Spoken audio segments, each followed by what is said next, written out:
Alors c'est quelque chose que je dis souvent aux confirmants, que ce soit les jeunes ou les adultes,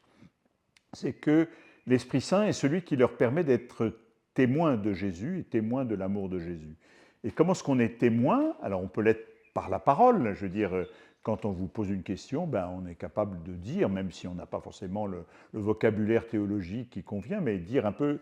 la place que la foi peut avoir et notre relation à Dieu a dans notre vie.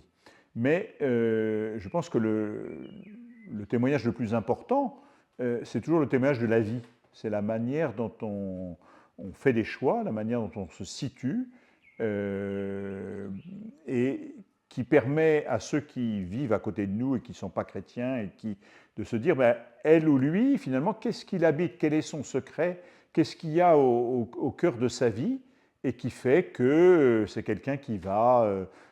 pas vivre simplement replié sur soi-même, sur son petit intérêt immédiat, ou sur une forme d'égoïsme tranquille, mais qui va s'intéresser aux autres, qui va aller vers les autres, qui va être attentif à ceux qui sont plus dans la difficulté, dans la solitude, dans la maladie, dans l'épreuve, quelle qu'elle soit, voilà, tout ça. Et puis aussi, ben,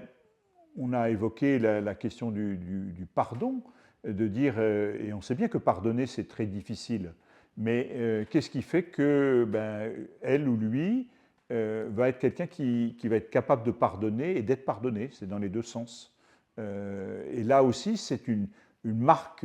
finalement du chrétien. Le chrétien, ce n'est pas quelqu'un qui est forcément meilleur que les autres, mais c'est quelqu'un qui va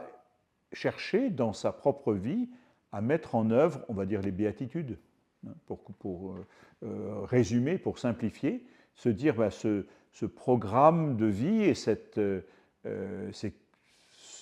éléments que Jésus nous propose en disant qu'ils sont un chemin de bonheur.